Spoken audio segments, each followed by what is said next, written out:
Bonjour Brice Hortefeux. Bonjour. Merci d'être avec nous. Vous êtes député européen Les Républicains. Vous êtes ancien ministre de l'Intérieur, de l'Immigration, du Travail sous Nicolas Sarkozy.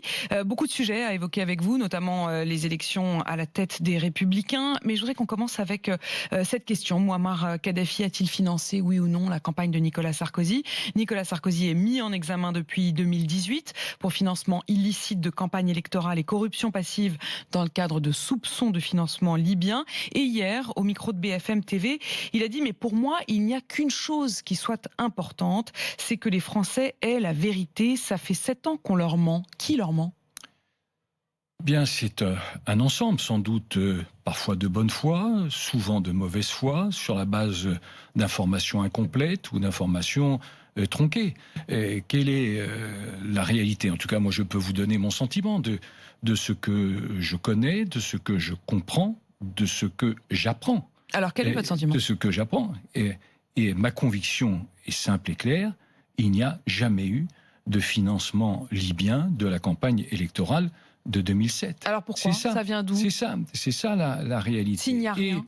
Il y a eu de nouvelles informations publiées par le journal du dimanche à 2 reprises, et qui certainement, j'en suis convaincu, seront prises en compte par la justice, et qui confirme ce qui est ma conviction. Donc là, la réalité est toute simple, c'est que la vérité apparaît, elle apparaît inéluctablement, et il y a eu une machination soigneusement préparée, minutieusement orchestrée. Par qui ? Par les protagonistes et ceux qui espéraient être les bénéficiaires politiques ou financiers. C'est-à-dire ? Eh bien, les dirigeants libyens, et certainement M. Takiedine, et là, ce qui est certain, ce qui est réel, ce qui va être vérifié, ce qui apparaîtra encore une fois inéluctablement, c'est que Nicolas Sarkozy n'est concerné en rien par cette affaire. Quel serait ou quel était l'intérêt de tous ces protagonistes à faire monter une machination, si j'en crois vos mots, pareils ? C'est sans doute à la fois politique et financier. Il y a un intérêt polique. Les dirigeants et dictateurs libyens ont perdu le pouvoir, le statut, l'argent par l'action de la France qui a voulu, avec d'autres, empêcher qu'une population soit écrasée dans le sang. Vengeance en quelque sorte. Donc c'est une vengeance. Brice Hortefeux, vous-même, vous avez été entendu par les juges sous le statut de témoin assisté. Vous attendez la décision du juge d'instruction sur une éventuelle mise en examen. Vous serez fixé sur votre sort le 1er août. Est-ce que vous êtes confiant ? Je suis naturellement confiant, et d'ailleurs, lorsque j'ai été entendu, ce qui était tout à fait normal, puisque je me suis rendu une fois en Libye, une seule fois dans toute ma vie, à l'occasion d'ailleurs d'un déplacement officiel. Mais le journal Mediapart qui a révélé l'affaire dit que vous auriez joué le rôle de préparateur de l'échange d'argent. Oui, c'est ça, préparateur, oui. Une fois, en étant allé une fois en Libye, vous imaginez le sérieux de cette affirmation, mais ce qui est vrai, c'est que j'ai pu, devant les magistrats, souligner à la fois des erreurs factuelles, donc vérifiables, des invraisemblances hallucinantes et un certain nombre de mensonges. Donc j'ai été heureux de pouvoir révéler, souligner, développer, préciser ces 3 éléments. Au juge, donc, la semaine dernière. Un mot sur l'affaire de Rugy. Est-ce qu'il a démissionné pour rien, d'après vous ? Écoutez, moi, je suis fatigué. Je n'ai aucune sympathie pour Monsieur de Rugy. Je vous le précise tout de suite. Il a changé d'étiquette politique comme de chemise. Et c'est exactement l'inverse du sens de mon engagement. Donc, aucune sympathie. Mais, en revanche, j'en ai assez de cette chasse à l'homme perpétuelle, constante.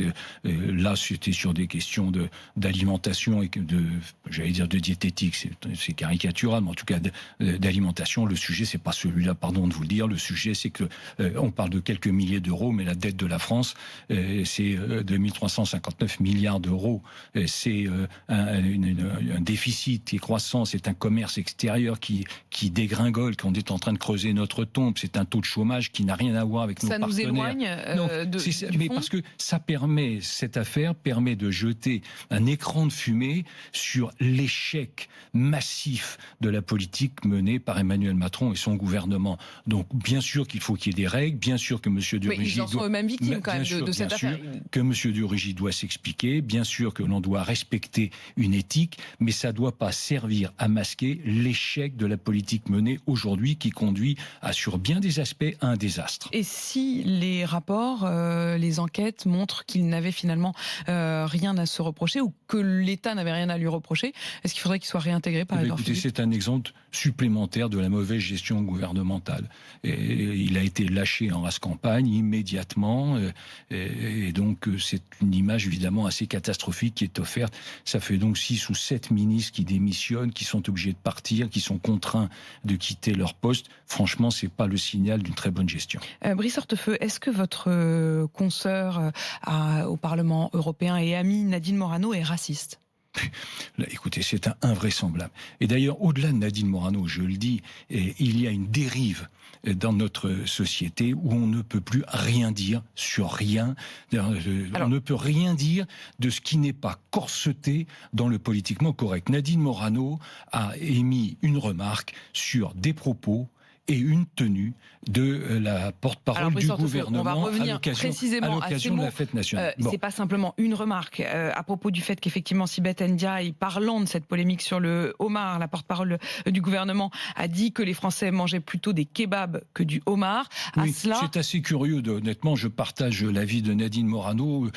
Comme plat typique français, peut-être qu'il y a d'autres choix que le kebab. Très honnêtement, je le pense. Des polémiques sur le couscous, sur le kebab. Ça aussi, vous n'en êtes pas fatigué de faire des polémiques là-dessus ? Moi, je suis fatigué de ce politiquement correct. Nadine Morano, avec son tempérament, avec son histoire, avec sa liberté, a émis une remarque dont elle a la liberté, pour laquelle elle a la liberté de le faire.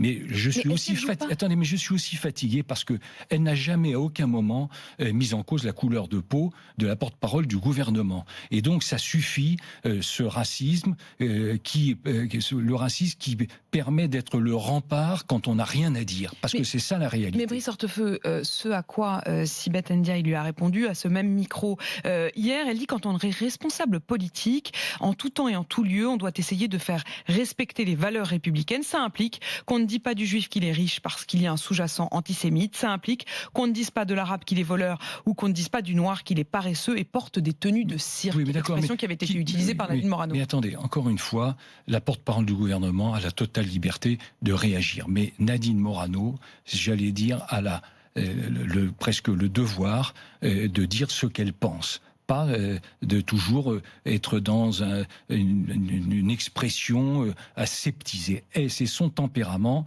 et moi je lui reconnais et rends hommage à cette liberté qui est la sienne. Elle n'a jamais mis en cause la couleur de peau de la secrétaire d'État, porte-parole du gouvernement, qui feint de penser que c'est ça qui est le sujet. Non, c'est pas du tout ce qui lui était reproché.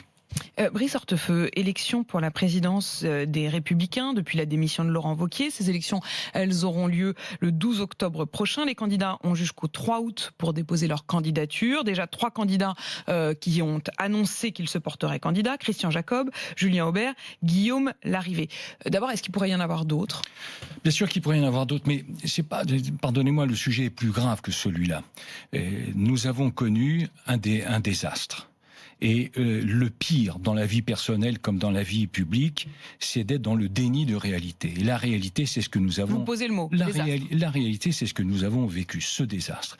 La question qui compte, c'est est-ce que c'est définitif ? Ma conviction, c'est non. Ma conviction, c'est que non seulement ce n'est que provisoire, mais que nous pouvons retrouver le chemin du succès. Mais pas n'importe comment. À mon avis, à plusieurs conditions, en tout cas à 3 conditions. Lesquelles ? La première condition, c'est qu'on ne se trompe pas d'objectif. L'objectif des Républicains, c'est pas d'être le meilleur opposant. C'est d'être le meilleur bâtisseur de l'alternance. Meilleur opposant, il y a tout ce qu'il faut. Il y a la France insoumise, il y a le Rassemblement national. Ça, ils le font.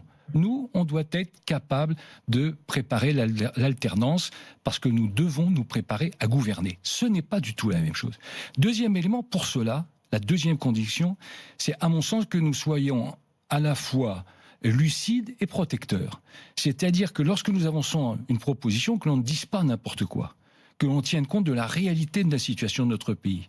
Du gouffre, que l'on tienne la réalité de la situation de notre pays, c'est-à-dire que l'on sache que l'on fasse en fonction de la situation de nos finances publiques, de la réalité du gouffre, de la dette, du poids du déficit qui est excessif. Ça, il faut que nous soyons lucides et ne disons pas n'importe quoi. Et en même temps, que nous soyons les premiers protecteurs des retraités, premiers protecteurs des artisans, premiers protecteurs des commerçants, premiers protecteurs des agriculteurs, premiers protecteurs de tous ceux qui aspirent à une politique familiale. Bref, de tous ceux, macronisme. Bien sûr. Bref, c'est-à-dire les protecteurs de tous ceux qui se sont un temps éloignés. Et puis enfin, vous avez raison.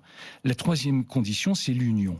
L'union, vous savez, ce n'est pas moi qui dis le mot. Non, mais la troisième condition, c'est à propos de l'élection. À propos de l'élection, l'union, ce n'est pas la garantie du succès. C'est une des conditions. Et nous avons précisément cette élection que vous évoquez, les 12 et 13 octobre. Il y a des candidats... Ça passe par quoi, du coup, l'union ? Il y a des candidats qui sont très bien. Julien Aubert, qui incarne une sensibilité. D'ailleurs, son association Oser la France résume ses convictions. Guillaume Larrivé, que je connais très bien, puisqu'il a travaillé à mes côtés pendant 5 ans au gouvernement, adjoint. Et donc, je connais ses compétences, son intelligence, sa vivacité, son sérieux, sa constance dans son engagement. Je sens que vous allez rajouter un mais. Et puis Christian Jacob, qui allie à la fois l'expérience, la reconnaissance des élus et des parlementaires notamment, et un sentiment affectif avec les militants. Et c'est pour ça que je le soutiens totalement. Votre candidat, c'est Christian Jacob. Je le soutiens totalement.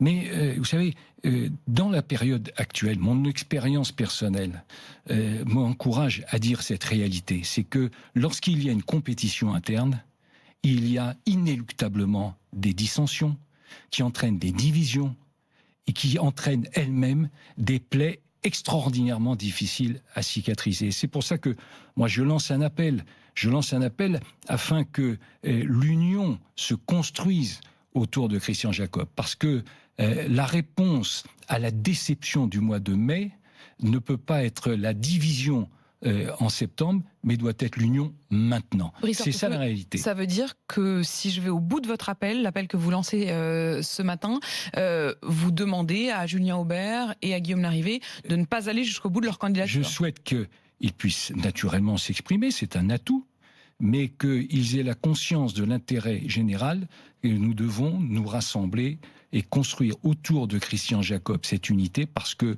nos militants, nos sympathisants aspirent à l'unité, aspirent à l'union, pas à la division, pas aux dissensions. Vous savez, vous avez un de vos très glorieux prédécesseurs, Émile de Girardin, au 19e siècle, très très très lointain, cela va de soi, et qui avait écrit, à juste titre, diviser ses forces, c'est multiplier les périls. Oui, honnêtement, en termes de périls, nous avons notre compte. Mais il y a la question de la démocratie, malgré tout, et y compris de la démocratie interne au parti Brice Hortefeux.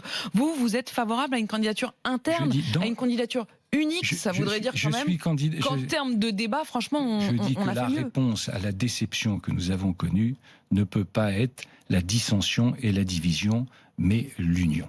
Et l'union, elle peut se construire autour de Christian Jacob. Je vais quand même au bout de ce mot que vous ne prononcez pas, parce qu'effectivement, vous sentez bien qu'il est porteur aussi de quelque chose de négatif, c'est-à-dire candidature unique. Mais nous sommes dans une situation qui est très particulière. Nous serions dans une échéance classique, un renouvellement à terme. Ça serait totalement différent. Là, nous sommes en situation de crise. Nous avons vécu une crise et encore une fois, je ne souhaite pas qu'on soit dans le déni de réalité. Oui, mais vous imaginez le paradoxe.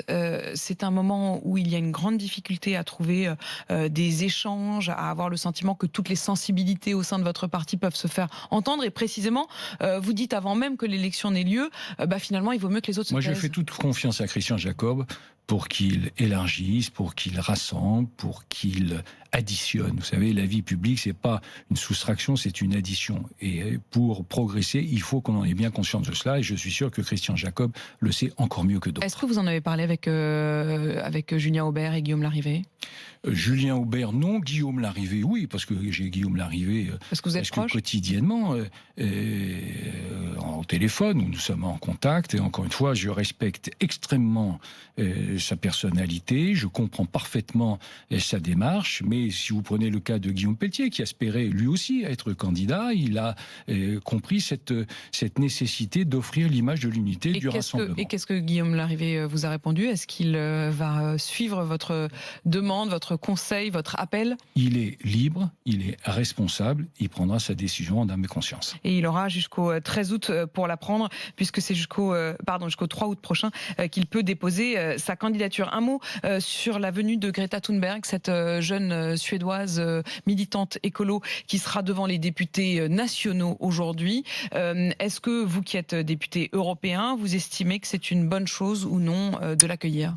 Écoutez, c'est une personnalité et une démarche certainement à la fois sympathique et symbolique, mais je ne peux pas m'empêcher de penser à ce que a déclaré le président du Bundestag, du Parlement allemand, Wolfgang Schäuble, qui a dit qu'il allait peut-être demander le rétablissement de la scolarité le samedi, puisqu'elle appelle les écoliers à ne pas aller en classe le vendredi. Donc, bien sûr, c'est intéressant. Moi, le fait de débattre vous paraît intéressant, quoi qu'il arrive. En tout cas, c'est une personnalité qui aujourd'hui est reconnu, pour lequel il y a beaucoup d'interrogations, parce que si vous voulez l'interviewer, je vous signale qu'il n'est pas possible que vous alliez en avion. Elle interdit l'avion à tout le monde, donc il faut que vous alliez en train, en stop, vous serez certainement pris très rapidement. Mais les interviews, pour être tout à fait honnête. Et elle donne très peu d'interviews, et comme vous savez, la presse suédoise s'interroge notamment sur le financement de tout cela, et ainsi de suite. Bon, la réalité, c'est que j'espère aussi qu'elle aura la franchise de rappeler que la France ne contribue qu'à peine 1% à la pollution mondiale. Donc nous devons prendre notre part, bien sûr, mais nous devons aussi rappeler la responsabilité modeste de cette évolution. Les deux candidats dont vous espérez qu'ils n'iront pas jusqu'au bout de leur candidature, Julien Aubert et Guillaume Larrivé, ont tous les deux appelé à boycotter cette rencontre. Si je vous entends, vous estimez que c'est une erreur d'aller jusqu'au boycott? Ils ont là aussi exprimé des convictions personnelles, c'est leur liberté. Moi, encore une fois, je souhaite qu'elle puisse naturellement s'exprimer, mais rappeler aussi cette vérité. La responsabilité de la France est extrêmement modeste sur le plan de la pollution mondiale. Merci beaucoup Brice Hortefeux, député européen Les Républicains. Et on le voit bien, vous lancez aujourd'hui un appel à ce qu'il y ait un soutien de tous autour de Christian Jacob et que les autres candidats retirent leur candidature pour la tête des Républicains. Merci d'avoir été avec nous. Retirent leur candidature, mais ne renient pas leurs convictions pour autant. Merci d'avoir été avec nous sur RMC BFM TV.